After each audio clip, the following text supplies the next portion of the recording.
So no. If you like, there's people out in the world too, so we're all over the place. We're you're in the room with many a great people. All right, so welcome. I'm Teg Prakash. We're here for this new moon in Virgo, which is fantastic. The new moon is always this space where we are trying to realize something. We want something. We want to grow something. We want to plant a seed that necessarily enriches our life somehow. So the new moon is that space where we plant the seeds, where the energy builds from. It's not like the finished product. It's not the fruit at the end of the growing season. It's the seed.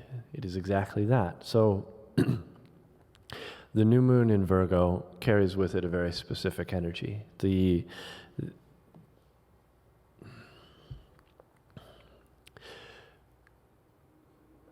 It's a very powerful new moon for a very specific reason. And it's not that the moon particularly likes being in earth signs. It loves Taurus. It doesn't like Capricorn as much. And Virgo is meh. But the new moon in Virgo, is because of the place that it is where we plant seeds. Virgo is the diligence. Virgo is the necessary follow through. It's the ability to bring the focus into a single thing and only work with that. So the energy of the new moon in Virgo is a place where we plant a seed and then we have the necessary energy to actually take care of it. You water your plants, for fuck's sake. If ever you were going to do something that was real and symbolic at the same time, water your plants. Don't forget. So you have to take care of the things that you plant that you wish to flourish. You have to put in the energy, and the moon is that nurturing energy. So the lunar energy is the energy of nurturance, of care, of careful cultivation. It's the energy of growing, the energy of bringing something into being. And so we get the new moon in Virgo, and we get all of the lovely energies of that. We get the ability to plant the seeds, the ability to take care of that which needs to be taken care of so that the seeds may flourish. We have to pick the weeds, make sure the soil is tilled, make sure it's got enough nutrients in it, make sure there's enough sunlight but not too much sunlight, make sure there's water on a regular basis but don't overwater it because that'll drown it, or it might just wash the seeds away. If it's going to rain, you have to prepare for that. If it's going to be too hot, you also have to prepare for that. There's all of these different pieces to it, not to mention the pests that might invade your space or the space of the plants. And so all of the things that have to be attended to so that what you intend to bring about can flourish. Again, we're back at the flourishing thing. That's what we want in the new moon space, is to have something that will flourish. So this particular Virgo new moon has some fun energy tied to it. We get the Virgo new moon, which is very real, very grounded, very practical, and it's very diligent. The word is probably, I'm going to say it a few more times after this, but diligence is a good word for the Virgo energy. So the sun is in Virgo, the moon is in Virgo. The exact time I can't remember, somewhere around 9:40 this evening, Pacific time. Don't quote me on that. It's either 9:40 or 6:40 Pacific time. And the exact degree is just shy of 22 degrees, whether that means anything to you or not. If you have anything at the we'll say the 18th to really the second half of Virgo, but anything in the last third of Virgo, we'll say, you've got a very powerful moment coming up. There's a lot going on, and we all do. We'll talk about that. But the 21st degree of Virgo, the energy is. So I was curious about this. The Sabian symbols. These are a set of, we'll say, intuited interpretations of each individual degree of the zodiac. So there's 360 degrees, and each one has a single line attributed to it. and you follow these, and there becomes a pattern within those sequences where there's kind of epochs. There's different sections that seem to repeat the kind of themes, even though they're falling into different energies.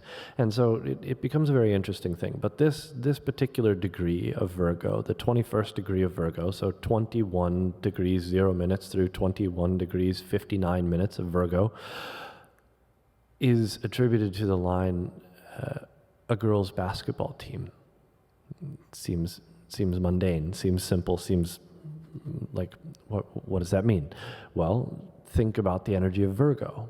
Virgo is the practitioner. Virgo is the ultimate, again, diligence that it takes to get better at something. Now, the girls' basketball team, obviously there's a skill involved.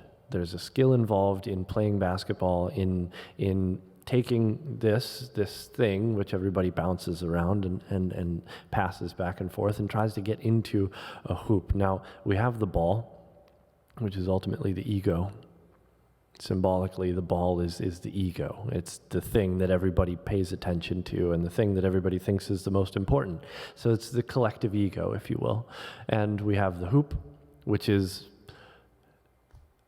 with any luck, it's the higher consciousness. So we're trying to get the collective ego into the higher consciousness. There's an active skill involved in that, and we all have to participate in that. So the girls' basketball team is that participation. Now, specifically, it's a girls' basketball team. There's a lot of gender associations within these Sabian symbols, and necessarily so. The girls' basketball team, the feminine archetype, is much more cooperative. Ultimately, in its pure form, in its light form, the feminine archetype is more cooperative. We have to think about, the concept of a village raising a child. That's a feminine concept. So the collection of maternal energy, the collection of caring and wise and compassionate individuals, the feminine archetype within a collective, is necessary. And so this girls' basketball team is the collective trying to extend its own consciousness, extend its own ego, extend its own identity up to something higher. That's the ultimate goal. So we have this energy playing part, and maybe it's not necessarily important today, but it might resonate with you. This 21st degree of Virgo is that energy. So we have this new moon within the energy of a collective experience, a collective attempt to be better, to become better, to practice and practice and practice and practice and practice, and drill and repeat and think and talk and drill and repeat and think and talk, and just keep doing it until we get the collective consciousness, the collective ego, to a place that's higher than it was before. So we have this lovely new moon happening within that.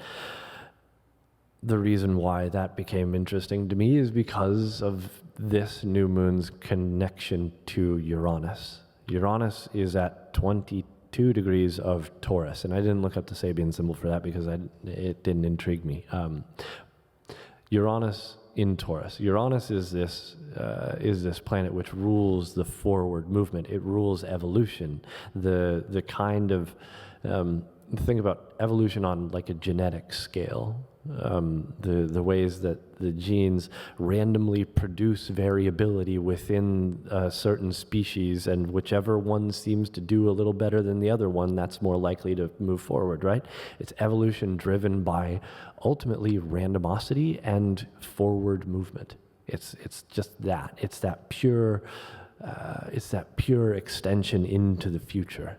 Uranus is that, and we abstract that out to the understanding of the human mind, the human way of being, which is no longer purely driven by that random differential genetic happening. It's not just random anymore, although it is still very randomized. We get solar radiation crashing down onto the earth, causing mild infractions in the genetic code, and suddenly we have somebody with a color of eyes that we never saw before, or a specific skin condition, which may seem like it's a problem, but actually ends up being something that's genetically prevalent in the future because it worked better. Because it worked better. That's it. We have the randomosity, but then the humankind also gets to choose which evolutionary traits move forward. We have consciousness, for better or worse. We have consciousness, and we're trying to move that consciousness forward. Uranus is the planet that rules that conscious direction forward. So we have Uranus in Taurus. It's grounded. It's as grounded as Uranus gets.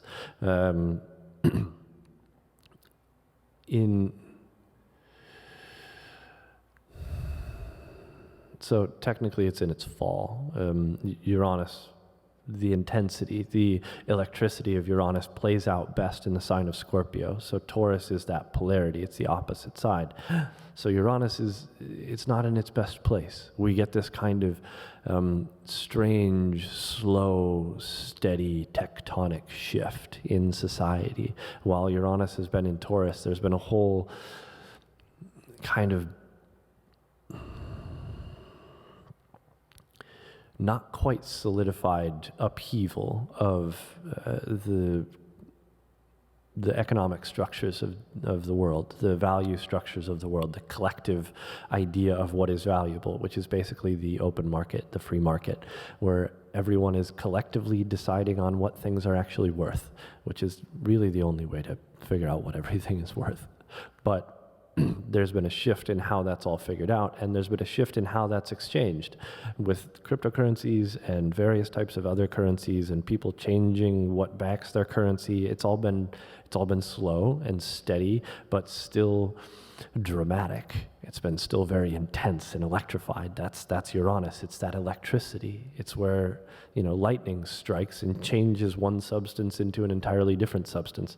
I think I've already said this during one of these, but like one theory about how life started on the planet was a particularly highly charged electric storm and happenstance.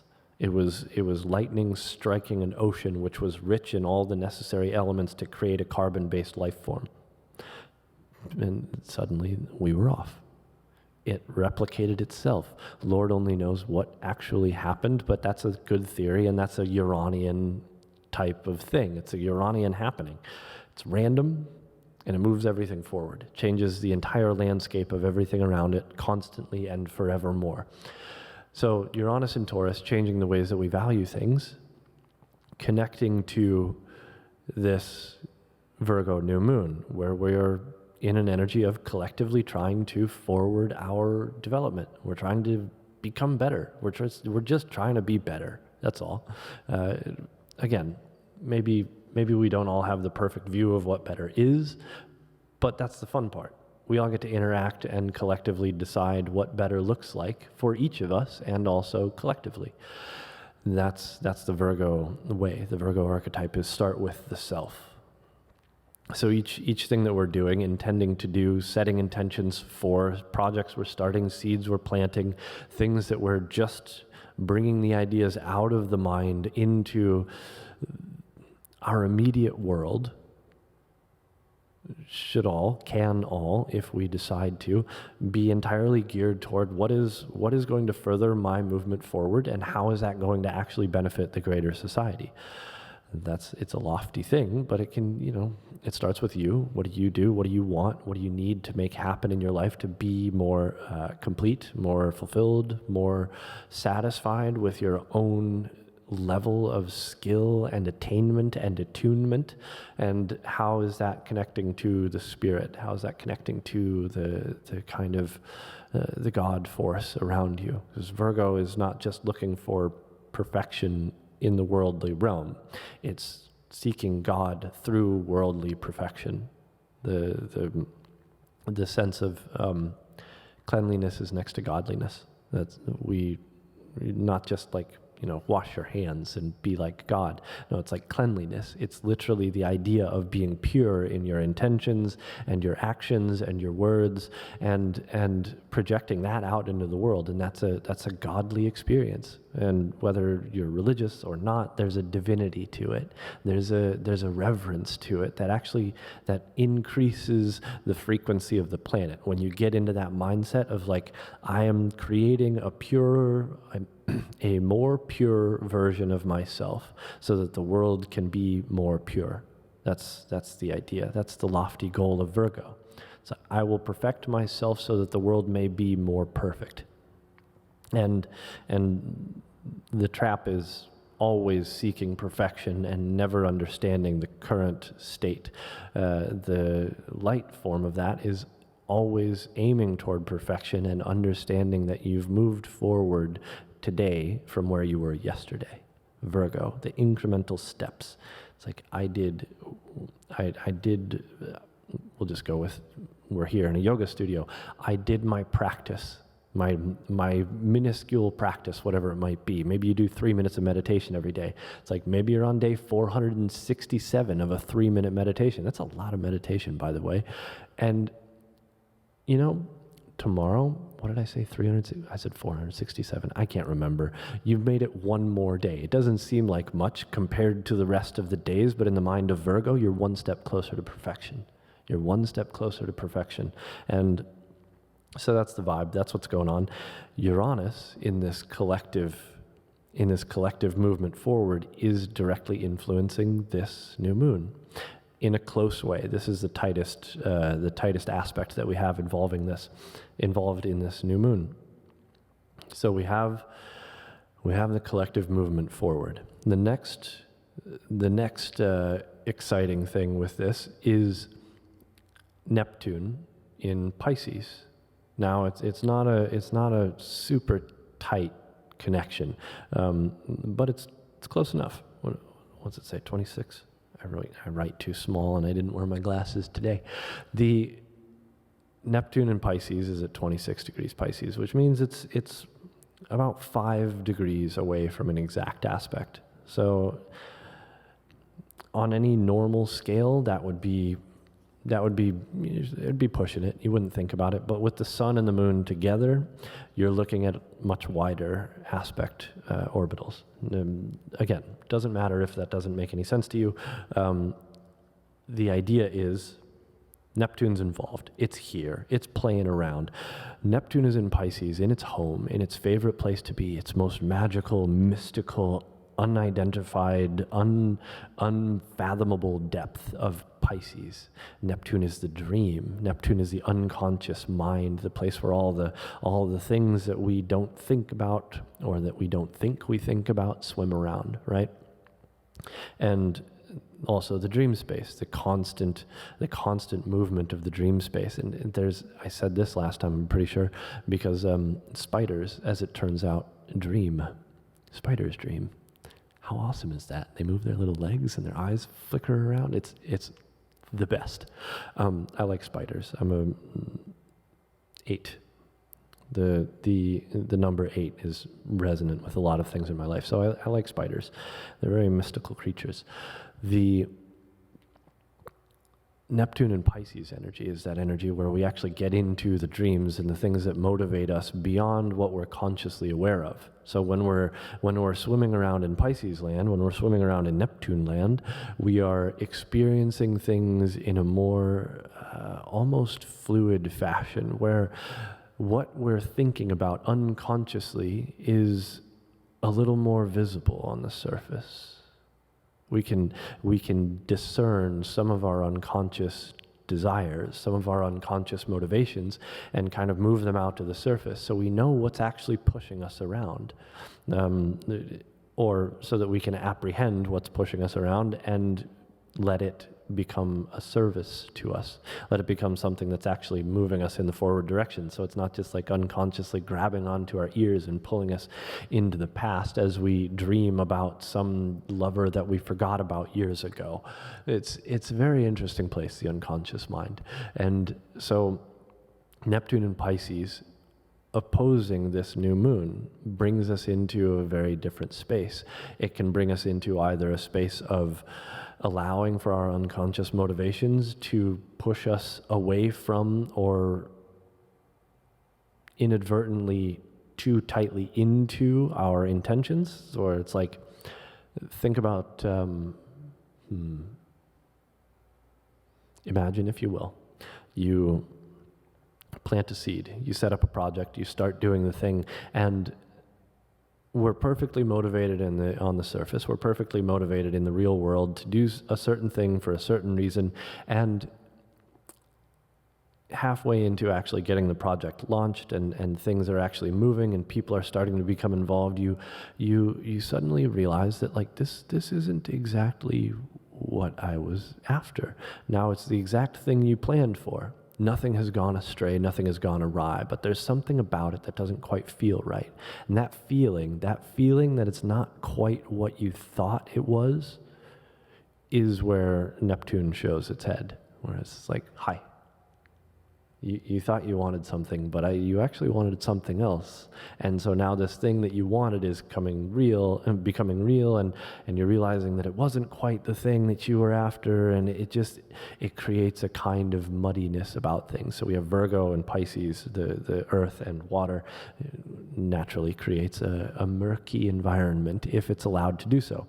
Or you can meditate, tap into the kind of Piscean realm through meditation, through breath work, through any kind of reaching to something more than just the real world. Anything that brings you there gets you into the realm of Pisces, and you can tap into that a little more tightly in this new moon sequence to understand a little better your unconscious motivations. The things that you might want, evaluate them closely, clearly, and with detail, Virgo, and allow yourself to feel the things as if they've already happened, as if they've already come about. This is the other part of the magic. When we're seeking an intended end, an intended goal, or whatever it is, whatever intentions we're setting, if we're visualizing what it is that we want and we're feeling what it is we want, we recognize the sounds that these things make and the smells that they create and the experiences that you have and the emotions that you experience during these things. If you can get yourself fully into it, then you're in a meditative state. You're in a Pisces kind of place where you're really engaged with it, and it creates a greater magic. And that's also the space where you become more clear about what parts of it don't actually fit what you truly want, what you're truly motivated towards. And it can also help reveal the places where unconscious motivations are there. It's like where you might have been doing this for one thing, which was to be of service to other people, and that's a great and noble thing. But at the end of it, it's like, what's the unconscious motivation? Are you truly there just to help other people, or are there parts of it that you don't admit yet? Are there parts of it that you don't understand? Are you actually doing it, more so than you might have thought, as a way of gaining reputation, or as a way of gaining, I don't know, I lost some of the words, they sunk off into Neptune land, as a way of gaining something, as opposed to just giving. Now, granted, you're allowed to want something in return for what you offer the world, but you have to make those motivations conscious. That's the trick. The motivations must be conscious through this process, and they can be intuitively discerned. You can meditate, you can get into the practice of whatever it is, and discern some of the unconscious motivations and think, okay, am I all right being motivated by that? Am I perfectly fine being motivated by the possibility of making these connections or gaining this trust or extending my network? Or must some of this be adjusted so that those motivations are not playing part? And there are malicious motivations that humans have that we don't think we have, or we don't want to think we have. But sometimes we're more motivated by sex than we think we might be, or we're more motivated by money than we want to be, or we're more motivated by some other kind of unconscious nonsense where You're trying to do great things in the world, and it's not because you want to do great things, it's because your fucking parents were never proud of you or whatever. There's 1,000 different things in the mind stream that can throw you off based on shit that you just haven't thought is motivating you. So there's some of that. Neptune gets to play with all of that, but it's also magic. It's not just the unconscious motivations and the darker things. It's the mystical. It's the ability to reach into another realm and pull something into this world.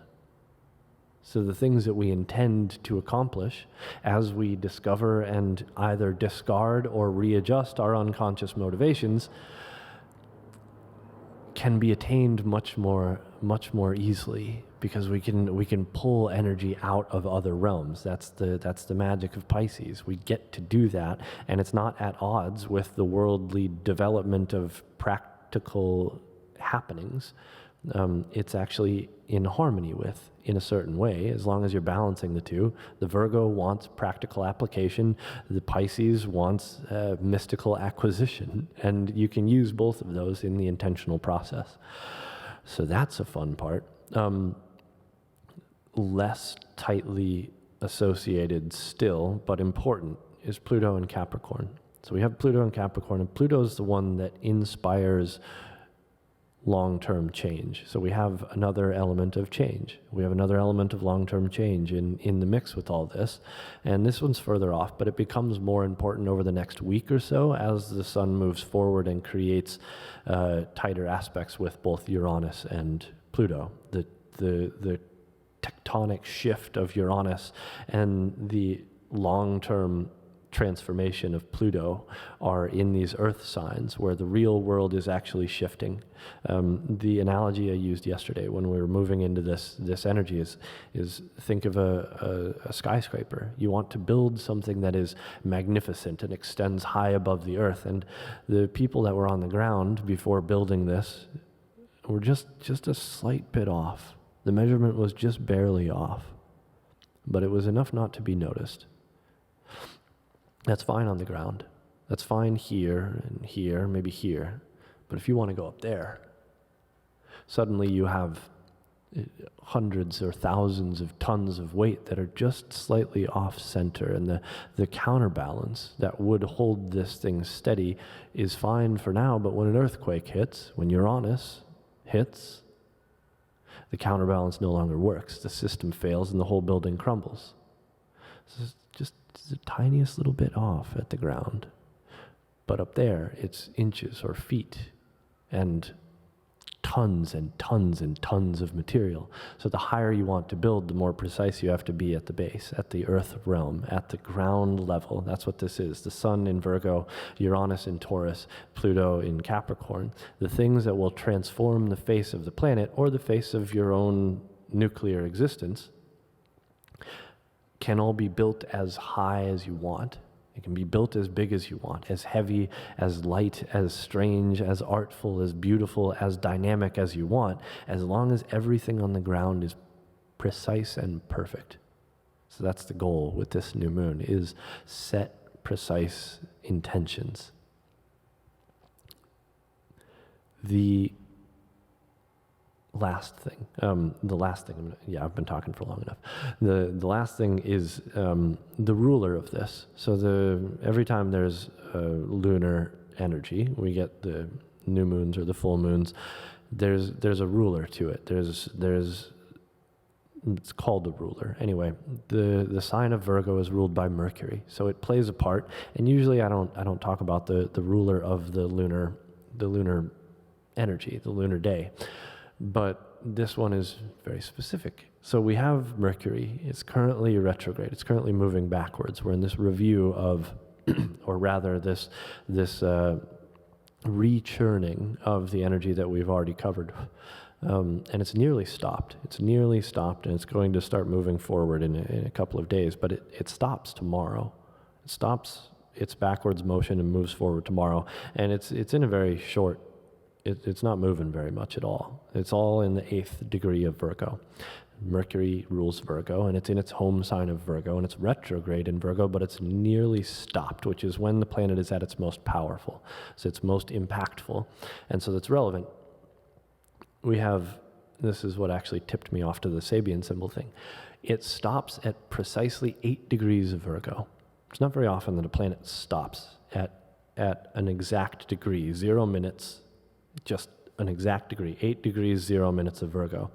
And the energy associated with this particular degree, as Mercury rules this new moon energy, as we're trying to move forward, as we're trying to collectively enhance the status of our own ego, our own consciousness, by practicing and moving forward and being precise in the way that we behave and act, and being open to the magic of other realms as it comes to us.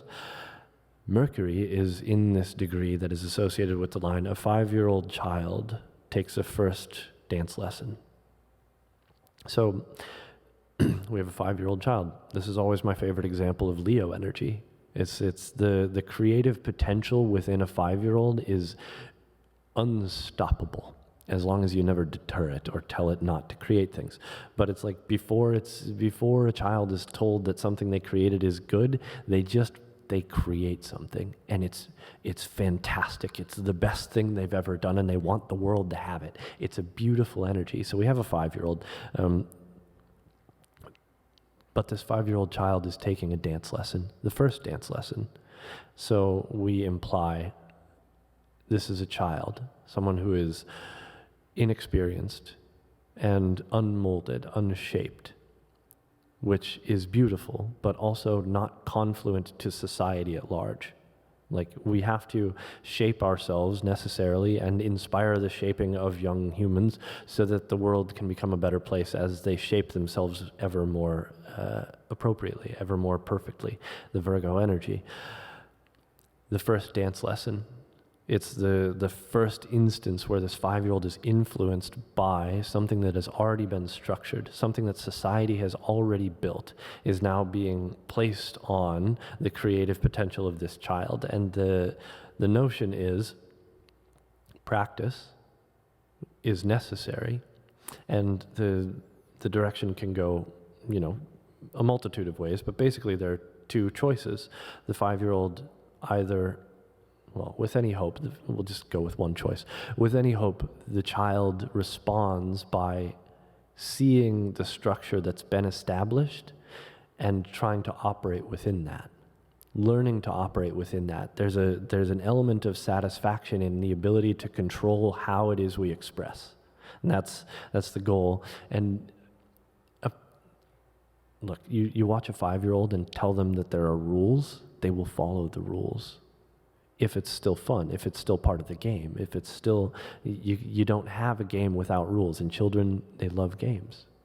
Adults love games. Everything we do is played out in the same format, basically. It's like we play with each other, we play with ourselves, we play games as we create strange balances in our own work and our own life. The games are constantly going, and we're social creatures, so the games have to have rules. If there are no rules, there is no game. It's just how it goes. There has to be a structure. There has to be a container for play to happen. And children understand that. They naturally start making rules as they begin to play with one another. They make rules, and maybe they do it ad hoc, and they're like throwing rules in here and another one there, and then eventually the games evolve, right?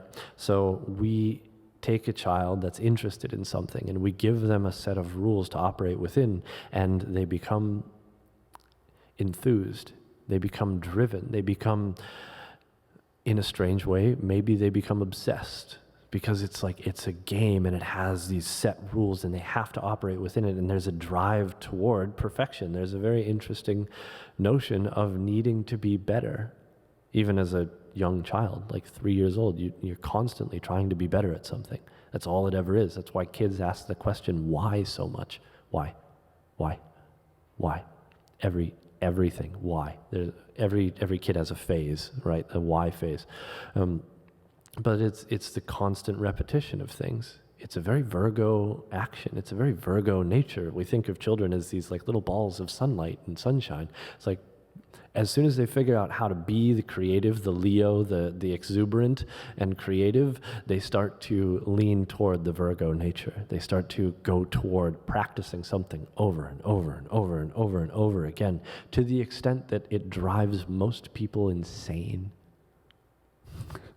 Most people can't handle how many times a child can repeat something. So that was a lot of talking. We're back into the 5-year-old takes the first dance lesson. It's that infinite potential of space created by a finite structure. There's an infinite potential that can happen within that newness. There's nothing is yet formed, but there is a structure to operate and create within. So we get an interesting vibe here. We get, again, another layer of trying to be better, trying to improve, trying to more greatly project our best self into the world. Yeah. Again, figure out when the new moon is and set some intentions after that. The moon moves into Libra later tomorrow, so don't worry if you have to go to bed before the new moon happens. The idea is if you create intentions before the new moon, the energy is still waning, right? We're still losing energy, we're still losing potential, and then it starts to wax. It gets past the peak or the pinnacles up. I don't know what the opposite of that is. The precipice, maybe. I don't know. The moon is new at an exact time, and then it starts to build again. The energy starts to build up, and any time after that first point of building, that's a good time to set your intentions, to actually write them down. You can think about them all you want for the next 8-7 hours or however long it is, but actually write it down and think about it and do the practice of feeling what it is that you want and experiencing that in as complete detail as you possibly can. It's a good time for that. There's a lot that can be done in this. This is a very, very powerful new moon cycle. And we get this energy for the next month as the moon moves from here to the to the full moon in Aries, and then after that all the way until we reach the new moon in Libra. So it's a good month. It's a powerful time. That's all I got. All right. Thank you very much. Enjoy. Have fun with it all. Be precise. Be perfect as much as you can, and be mystical when you can't be perfect. And we'll all just have a good time. All right. Satnam.